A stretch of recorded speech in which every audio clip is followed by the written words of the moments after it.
Ladies and gentlemen, good evening and welcome back to our channel once again. And it is my hope and prayer that the video is going to find you guys in good health. Personally, I am fine, as you can see. Kisumu is fantastic, and maybe you could also let me know where you are watching the video from, the county or the country, in case you are out of the republic. Ladies and gentlemen, William Ruto, the President of the Republic of Kenya, today made changes to his government. William Ruto nominated 14 principal secretaries to his government. And all those 14 principal secretaries were actually nominated not by Ruto, but by Raila Odinga. And that's significant politically speaking. In this video, I want us to look at the latest changes to William Ruto's government. Because apart from the 14, William Ruto reshuffled or changed some principal secretaries. Edward Kisiang'ani has been demoted. I want us to do a proper analysis about the changes. Let us begin by going through that executive order, presidential action on reorganization of government. Let me not read there. Let me just go straight to appointments. Following the approval granted by the Public Service Commission, His Excellency, the President, has effected promotions, appointment as detailed below. Let us begin by the first two. Amos Gatecha, who has now been promoted from Principal Secretary Public Service to the Deputy Head of Public Service. I think this appointment has been made ahead of William Ruto's trip to Mount Kenya. That's significant.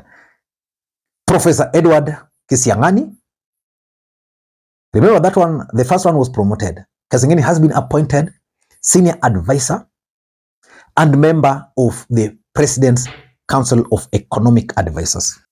I don't know how Kisiang'ani will advise the president on issues of economy. This is pure demotion. And I'm going to explain to you guys why this demotion is very good for the Republic of Kenya. Nominations, eh? So in this list, Ruto has nominated 14 individuals to serve as principal secretaries.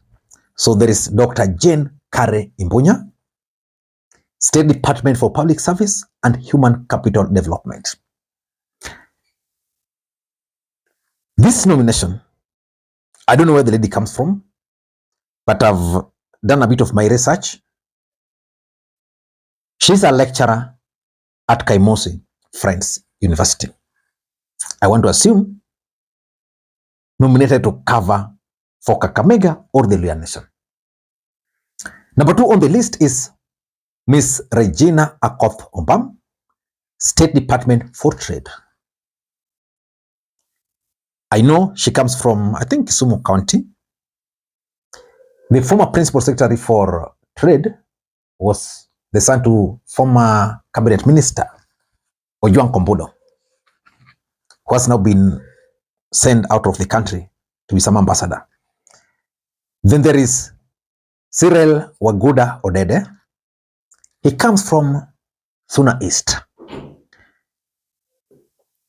going to be at the National Treasury and Economic Planning. Serious appointment there. I think this is the work of Junet Mohammed. I know most of you guys have been asking why, for example, Osianyu was not nominated. I think this covers Migori. There's no way Migori would have had 2 or 3. Then there is Caroline Wanjiru Karugu.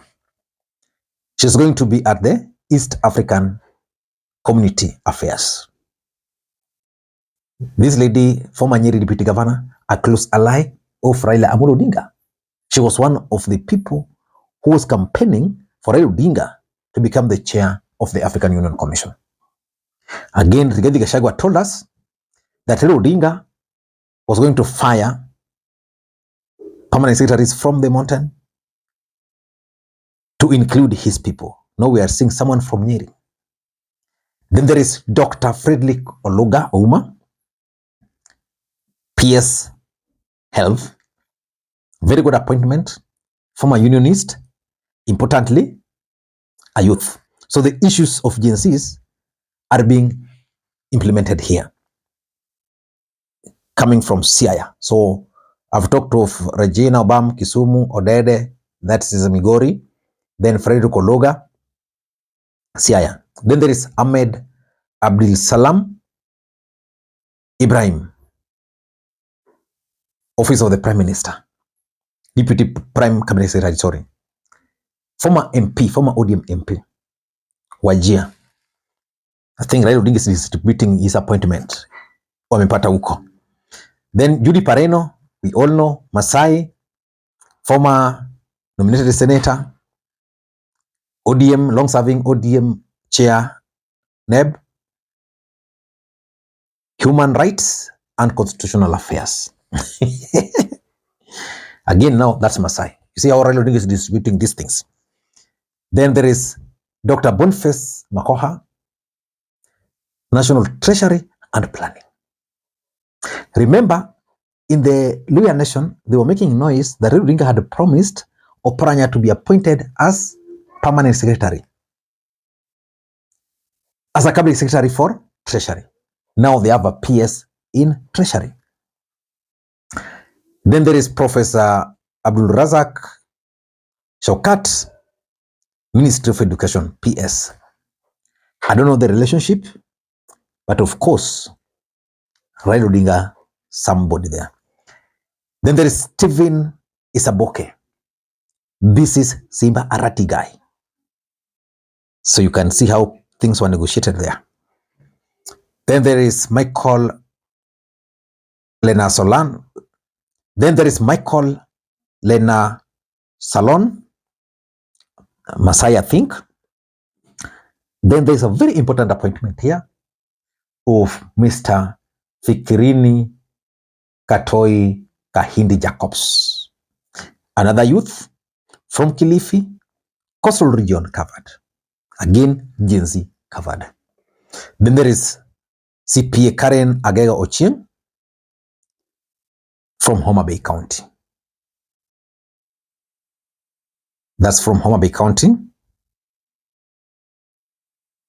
Then the last one is Aden Abdi Miller, State Department for Shipping and Maritime Affairs. Again, I'm not so sure from whom, but nominee of Raila Odinga, maybe serving some interest there.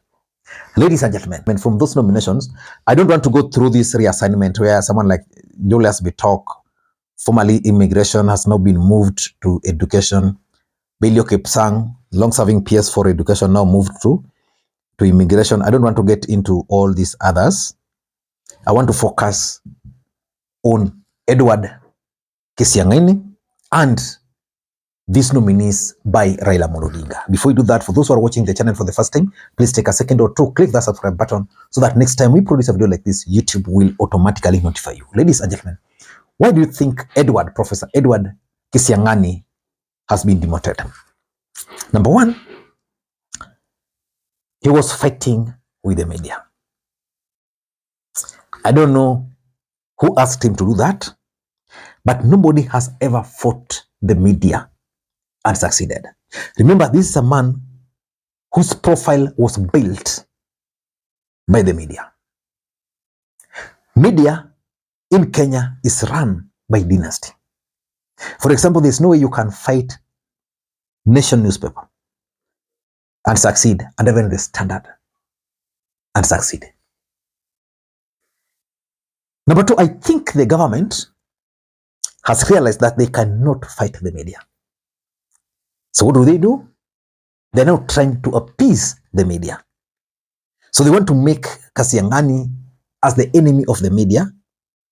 And of course, he had become the enemy of the media. Now he's being sent out. So the government is telling the media that, you know, this guy was bad. Whatever he was doing is not binding. Why can't we work together?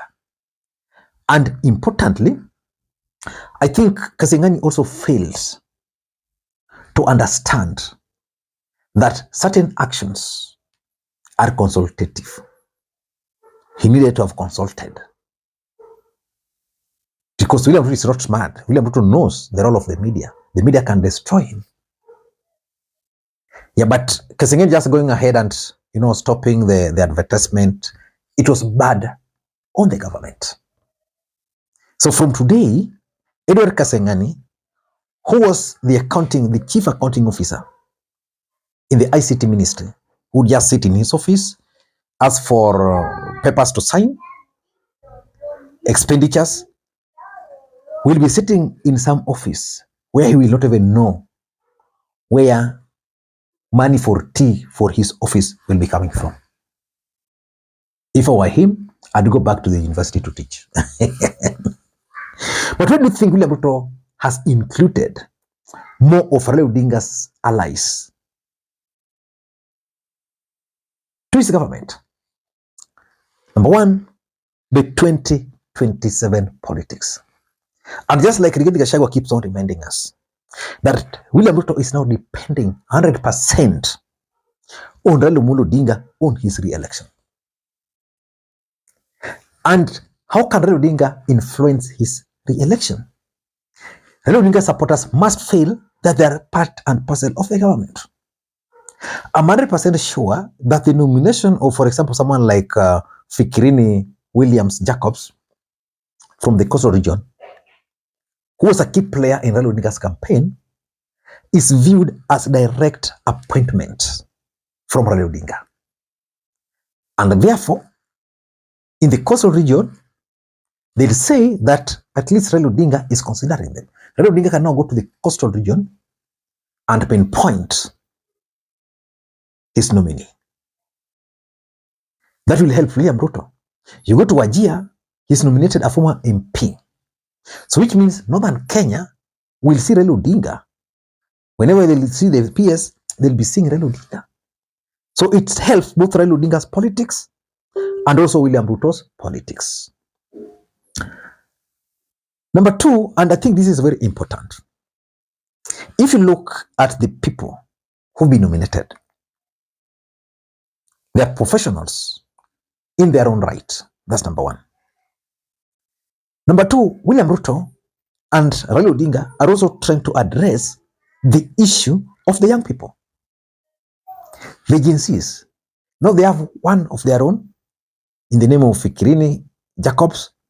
They have one of their own in the name of Dr. Olunga, and I'm sure the other faces I might not know. And lastly, I think William Ruto is also trying to keep part of his bargain. He wants to escalate this handshake deal.